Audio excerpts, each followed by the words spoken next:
시청자 여러분 안녕하십니까? VOA 모닝뉴스 시작합니다. 미한일 3국 외교차관들이 전화통화를 갖고 북한의 대륙간 탄도미사일 ICBM 발사를 강력히 규탄했습니다. 미국과 한국은 북한의 미사일 위협에 대응하기 위한 연합 잠수함 훈련 추진을 논의했고, 한국군은 한국형 미사일 방어체계의 핵심인 장거리 지대공 미사일 요격 시험에 처음으로 성공했습니다. 첫 소식 조상진 기자가 보도합니다. 웬디 셔먼 국무부 부장관이 북한의 대륙간 탄도미사일 ICBM 발사를 강력히 규탄하고 미한일 3국 공조의 중요성을 강조했습니다. 국무부는 21일 보도자료에서 셔먼 부장관이 지난 18일 감행된 북한의 ICBM 발사를 논의하기 위해 조현동 한국 외교부 1차관, 모리다 케오 일본 외무성 사무차관과 3자 전화협의를 했다고 밝혔습니다. 또 셔먼 부장관과 한일 외교차관은 영내와 세계에 불안정한 영향을 미치는 불법적인 ICBM 발사를 강력히 규탄했으며, 이것은 긴장을 고조시켜온 북한의 이딴 탄도미사일 발사와 공격적 수사의 사용 중 가장 최근의 것일 뿐이라는 데 주목했다고 설명했습니다. 이어 3국 차관들은 북한의 불법적이고 갈수록 위험해지는 행동에 대응하는 미한일 3국 협력의 중요성을 재확인했다고 강조했습니다. 특히 셔먼 부장관은 한국과 일본 방위에 대한 미국의 철통 같은 공약을 재확인하고, 여러 유엔 안보리 결의를 지속적이고 뻔뻔하게 위반하는 북한의 책임을 묻는데 국제사회가 단합할 필요성을 강조했으며, 북한이 불법적이고 불안정한 행동을 중단하고 대신 지속적이고 진지한 대화에 관여할 것을 촉구했다고 밝혔습니다.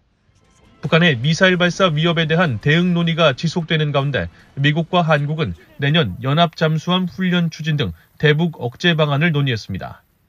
이수열 한국 해군 잠수함 사령관은 최근 미국령 괌에 미국 해군 제7 잠수함 전단과 제15 잠수함 전대 등을 방문해 양국 잠수함 작전 회의를 진행했으며, 양국은 이 회의에서 연합 잠수함 작전과 전구 대잠전 수행 능력 향상을 위한 협의와 함께 내년 중순 사일런트 샤크 연합 잠수함 훈련을 추진하는 방안을 논의했다고 한국 군 당국이 밝혔습니다. 사일런트 샤크 훈련은 원자력 잠수함만 보유한 미국 해군이 디젤 추진 잠수함을 실전적으로 상대할 필요가 있다는 판단에 따라 한국에 훈련을 요청해 지난 2007년부터 경년제로 시행되고 있으며, 외부에 공개적으로 진행된 적이 거의 없는 것으로 알려졌습니다. 한편 한국형 미사일 방어체계의 핵심 무기인 장거리 지대공 미사일 LSAM도 최근 요격 시험에 처음으로 성공한 것으로 알려졌습니다. 한국군에 따르면 국방과학연구소는 최근 LSAM으로 표적미사일을 요격하는 시험 발사를 비공개로 진행해 성공했으며, 추가 시험 발사와 평가를 거쳐 오는 2024년 말까지 LSAM 체계 개발을 완료하고 2027년에서 2028년쯤 실전 배치할 계획입니다.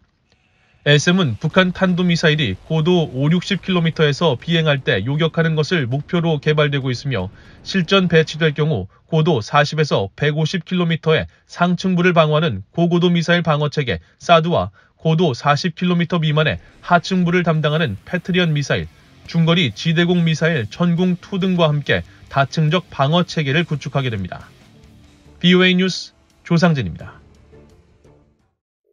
미국 국방장관이 중국의 북한의 최근 이딴 도발에 대해 우려를 표하면서 유엔 대북 제재 결의를 철저히 이행할 것을 중국에 촉구했습니다. 로이드 오스틴 국방장관은 22일 캄보디아에서 열린 제9차 아세안 확대 국방장관 회의에서 웨이펑허 중국 국방부장과 양자회담을 갖고 북한의 최근 도발에 대한 우려를 표했다고 미국 국방부가 밝혔습니다. 이어 중국은 북한의 불법적인 무기 프로그램과 관련해 유엔 안전보장이사회 결의를 완전하게 이행할 것을 촉구했으며, 이어 중국이 타이완 해협에서 일방적인 현상 변경을 시도하는 데 반대하며 타이완에 대한 불안정한 행위를 중단할 것을 촉구하고, 인도태평양 지역에서 중국군 군용기가 위험한 행동을 일으키는 데 대해 우려를 제기했다고 미국 국방부가 밝혔습니다. 미국 하원 외교위 공화당 간사인 마이클 맥카울 의원이 바이든 행정부에 북한 김정은 국무위원장을 힘의 위치에서 상대할 것을 강력히 촉구했습니다. 핵을 가진 북한은 자유세계에서 절대 용납되지 않을 것이라는 점을 분명히 해야 한다고 강조했습니다. 이조은 기자가 보도합니다. 미국 공화당의 마이클 맥카울 하원 의원은 바이든 행정부가 무의식적으로 한반도의 중대한 안보 위기를 향해 가고 있는 것 같아 우려된다고 말했습니다. 하원 외교위 공화당 간사인 맥카울 의원은 21일 VOA에 최근 북한의 대륙간 탄도미사일 ICBM 발사와 관련해 이같이 밝히고 백악관은 북한의 완전한 비핵화라는 목표에서 한 발 물러섰고 행정부의 국방 전략이 요구하는 인도태평양 지역에 대한 안보 공약을 하는 데 실패했으며 중국과 러시아가 미국과 유엔 제재를 약화하는 것을 용인하고 있다고 주장했습니다. 이어 바이든 행정부의 이런 나약함은 김씨 정권의 호전성이 이전 수준을 뛰어넘을 수 있도록 했다면서 바이든 행정부는 동맹국인 한국과 일본 지원 전략을 제시하고 김정은을 힘의 위치에서 상대하기 시작할 것을 강력히 촉구한다고 밝혔습니다. 공화당의 영킴 하원 의원도 북한을 정면으로 비판했습니다. 영킴 의원은 21일 VOA에 북한의 이번 대륙간 탄도미사일 발사와 관련해 러시아의 우크라이나 침공으로 우리의 민주주의 가치와 삶의 방식을 파괴하려는 독재주의 정권들은 대담해졌다고 비판하고 이어 김정은은 믿을 수 없는 깡패라는 점을 스스로 입증했고 우리는 그의 공격에 맞섰는데 냉정함을 유지해야 한다면서 그의 최근 핵 위협은 매우 우려스럽고 미국과 국제사회는 이를 매우 심각하게 받아들일 필요가 있다고 강조했습니다. 또 자신은 북한의 위협을 면밀히 주시하고 있으며 인권을 증진하고 북한의 불가역적이고 검증 가능한 비핵화를 보장하는 정책을 계속 옹호할 것이라고 강조했습니다. 한편 지난 19일 미국의 상하원 의원들은 캐나다 노바스코시아 헬리팩스에서 열린 국제안보 포럼에 참석해 북한의 도발은 절대 용납할 수 없다며 규탄했습니다. I think we need to make it clear as a doctrine policy of the United States that a nuclear Iran or North Korea and North Korea is not acceptable to the free world. Look, we've got the intelligence agencies in our country that are looking over this very carefully. As a result of that, we do have the plans that you need to make for this kind of thing. 미국 의회 공화당 의원들의 북한 도발 규탄 발언이 이어지고 있는 가운데 민주당 의원들은 대륙간 탄도미사일 ICBM 등 북한의 계속되는 미사일 발사에 대해 아직은 별다른 반응을 내놓지 않고 있습니다. VOA 뉴스 이조은입니다. 한국 윤석열 정부가 대북 로드맵인 담대한 구상을 이행하기 위한 단계별 계획을 공개한 데 대해 미국의 전문가들은 북한이 의지를 보이면 실질적 성과를 거둘 수 있다고 평가했습니다.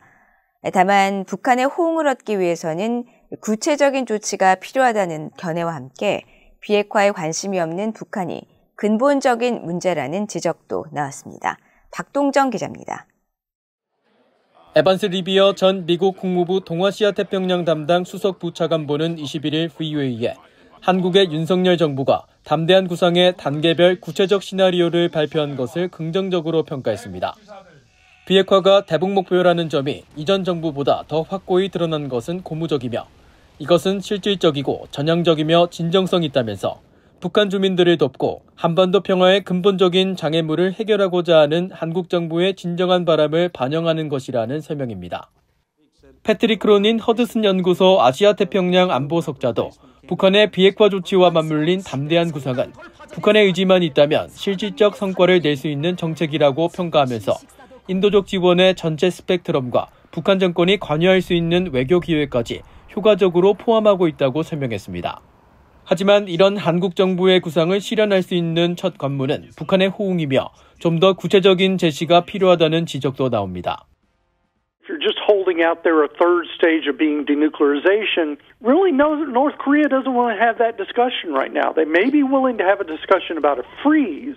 In order to do the deal, you have to say that if North Korea will freeze its nuclear program, and that means no testing, no provocations, and no proliferation, that we will provide sanctions relief.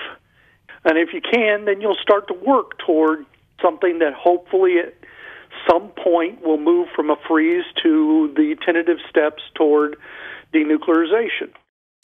브루스 클링너 헤리티지 재단 선임연구원은 구체적이고 유연한 정책이 필요한 것이 아니라 북한의 후속 조치가 뒤따르지 않는 것이 문제라고 지적했습니다.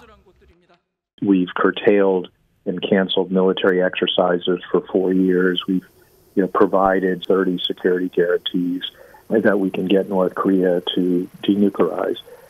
Some have advocated, offering yet more benefits to get them to the table. I don't agree with most of those proposals. 클링너 산림연구원은 그러면서 북한 문제 해결을 위해서는 계속 외교를 모색하고 억제력과 국방력을 강화해 유지하면서 유엔 안보리 결의뿐 아니라 미국과 국제법을 보다 전면적으로 이행하는 포괄적인 통합 전략을 지속해 나가야 한다고 강조했습니다. VOA 뉴스 박동정입니다. 북한이 7차 핵실험 등 중대 도발에 나선다면 사이버 분야 제재 부과를 검토할 것이라고 한국 정부가 밝혔습니다.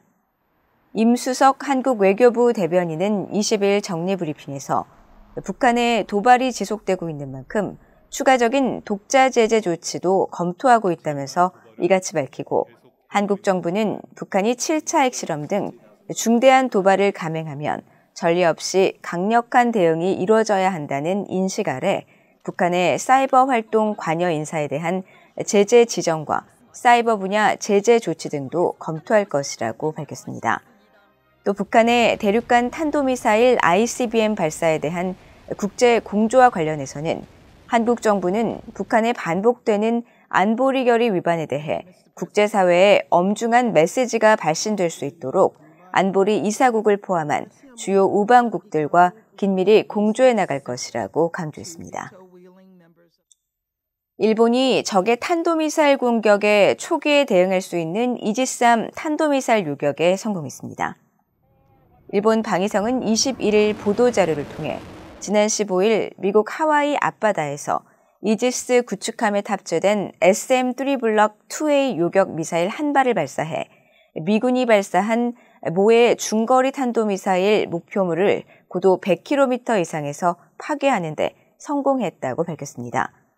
미국 레이시온사와 일본 미쓰비시 중공업이 공동 개발한 SM-3 블록 2A는 이지스 구축함에 탑재 가능한 해상 요격 미사일 체계로 넓은 지역을 방어할 수 있도록 기존 모델보다 추진력과 목표 식별 기능 등이 향상된 것으로 알려졌습니다.